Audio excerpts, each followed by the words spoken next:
नमस्कार, आयकॉन महाराष्ट्रमध्ये आपले स्वागत आहे। छत्रपती संभाजीनगरमध्ये डॉक्टर ए कादरी मानसिक आरोग्य केंद्रातर्फे 22 ते 25 सप्टेंबर दरम्यान जागतिक मानसिक आरोग्य सप्ताह साजरा होत आहे। समाज मानसिक आरोग्याकडे एकत्रितपणे वाटचाल या थीम अंतर्गत वादविवाद, पोस्टर, लघुनाट्य, भाषण स्पर्धांचे आयोजन झाले आहे। संचालक डॉक्टर अजीज कादरी यांनी याचा उद्देश सहानुभूती वाढवणे व मानसिक आजारावरील कलंक दूर करणे असल्याचे सांगितले। त्या पैलूकडे आम्ही लक्ष देतो आणि ह्यावेळेस आम्ही जास्त फोकस आध्यात्मिक बाजूवर करतोय। त्याचं कारण काय, लोकांचा सगळा कल मटेरियलिझम म्हणजे पैशाकडे, मटेरियल वस्तूकडे चालला आहे आणि जो आध्यात्मिक बाजू आहे ज्याच्यामध्ये प्रेम, एक दुसऱ्याशी चांगलं वागणं, दुसऱ्याच्या भल्याचं काम करणं हे कमी कमी होत चाललंय। तर ही बाजू वाढवल्यानं तुमचं मानसिक स्वास्थ्य कसं वाढेल ह्याच्याकडे लक्ष देतं। ह्याच्यासाठी मी बऱ्याच वेळा सांगतो, आजच्या समाजामध्ये जगभर जर पाहिलं आम्ही तर सगळ्यात एक महत्त्वाचा जो घटक आहे तो आहे राग आणि मी। ह्या दोन गोष्टींमुळे बरा लोकांचा स्वभाव बिघडतो आणि रागासाठी मी तुम्हाला आधी एक भगवद्गीतेला श्लोक सांगतो, क्रोधोद्भवती समूह स्मृतिप्रदा अधीनाश।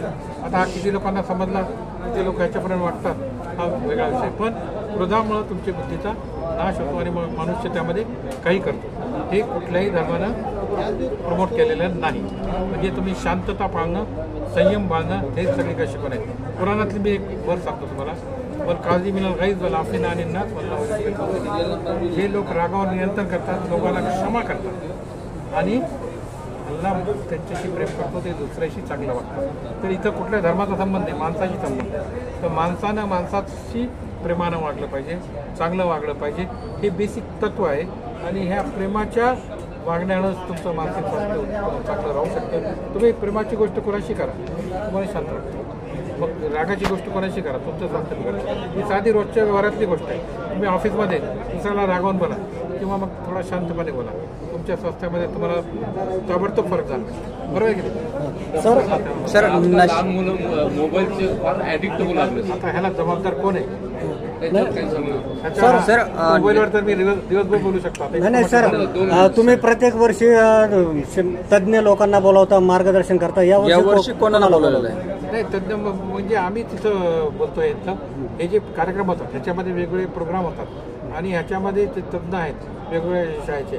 आज जसं याच्या लॉमध्ये लोक आम्ही बोलवले किंवा आम्ही शिक्षण क्षेत्रातलेही बोलवतो किंवा आता मानसिक स्वास्थ्याशी जोडलेले आमच्या फील्डशी जोडलेले लोक आहे, मानसिक शास्त्र त्यांची कार्यक्रम वेगवेगळ्या ठिकाणी होतात। आता हा कार्यक्रम स्पेसिफिकली आम्ही इथं घेतोय, तर त्यातले आम्ही ह्याच्यावर बरेच कार्यक्रम विशेष करून आम्ही याच्यावर जोर का दिलेला आहे, त्यांना आम्ही विद्यार्थ्यांना इन्व्हॉल्व करतो। आता मी आजचा माझा अनुभव सांगतो।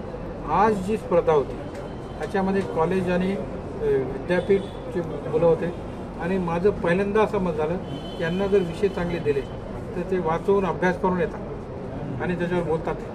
आता त्यांना योग्य मार्गदर्शनाची गरज आहे। ते सांगतात आमच्याकडे अशा डिबेट होत नाही, आमच्याकडे असं चान्स नाही, आम्हाला कुठे प्रमोशन डिबेट विषय कोण विषय मी आत्ता सांगेल तुम्हाला। 3 विषय, एक वैयक्तिक व्यक्तीचा प्रवास किंवा समाज त्याला जबाबदार आहे किंवा धर्म मानसिक स्वास्थ्य सुधारण्यासाठी मदत करतात की बिघडण्यासाठी, आणि मानसिक आरोग्यावरचे जे कायदे आहेत त्याच्याबद्दलही विद्यार्थ्यांनी फार चांगले बोलले। आणि आता तुम्ही बोलताना एक सांगितलं का झोप आणि ते, तर त्याच्यावर काय म्हणजे कसं परिणाम काय होतं? काय झोप, जर मी एक साधा नियम सांगतो, झोप तुम्ही जर 4 दिवस 5 दिवस नाही झोपले तर तुमचं मानसिक स्वास्थ्य बिघडतं। तुम्ही मारायला लागता, चिडचिड करायला लागता, काही लोक सायकोलॉजिस्ट त्यांना ॲडमिट व्हावं लागतं। तर झोप फार आवश्यक आहे आणि झोपेमध्ये जर तुम्ही आजचं जे झोपचं चक्र बदललं आहे, दिवसा लोक झोपायला लागले, रात्री जागायला लागले, त्याच्यामुळे आतले जे रसायन आहेत ते आतले, ज्याला आपण सेरोटोनिन, डोपामिन किंवा कॉर्टिसॉल हे स्ट्रेस निर्माण करणारं किंवा मेलाटोनिन हे झोप आणणारं, या सगळ्यामध्ये बदल होतो आणि त्यामुळं त्याच्या आरोग्यावर परिणाम होतो, शारीरिक आरोग्यावर परिणाम होतो आणि मानसिक आरोग्य होतो। सर दिवसेंदिवस नशेखोरीचं पण प्रमाण वाढलं, त्याचं कारण एकच आहे, माणसाला वाटतं मी नशा केला तर माझं सगळं काही चांगलं होईल आणि उलट सगळं काही बिघडतं। तर त्याच्याबद्दल एज्युकेशन करणं, नशा कमी करण्यासाठी प्रत्येक व्यक्तीने प्रयत्न केला पाहिजे। व्यक्तिगतरित्या, कम्युनिटी लेवलवर, शासनाच्या लेवलवर रिलेटेड कायद्याच्या बद्दल कायदेसुद्धा असे पाहिजेत की नशा लोकांना इतक्या आरामानं मिळाल्या नाही पाहिजे। आता ह्याच्याबरोबर मी बरंच बोलू शकतो, कारण मी हे 50 वर्षातलं ह्याच्यातलं गणित पाहिलेलं आहे. पण जर हे पदार्थ जर बंद केले तर त्यावेळेस त्या ठिकाणचं मानसिक स्वास्थ्य सुधारलेलं आहे. याच्या नोंदी आपल्याकडे सुद्धा आहे. हा काळ असा होता जेव्हा गुटख्यावर बंदी होती, मुलं वापरत होती. जसं बंदी निघाली, लहान लहान मुलं गुटखा घ्यायला लागले, त्यांचं स्वास्थ्य बिघडायला लागलं, कॅन्सर व्हायला लागले, नवीन नवीन प्रकारचे निर्माण झाले. तर कायदेसुद्धा अशी पाहिजे की आरोग्य प्रमोट करणारे पाहिजे आणि त्याची अंमलबजावणी सुद्धा योग्य प्रमाणात झाली पाहिजे. धन्यवाद.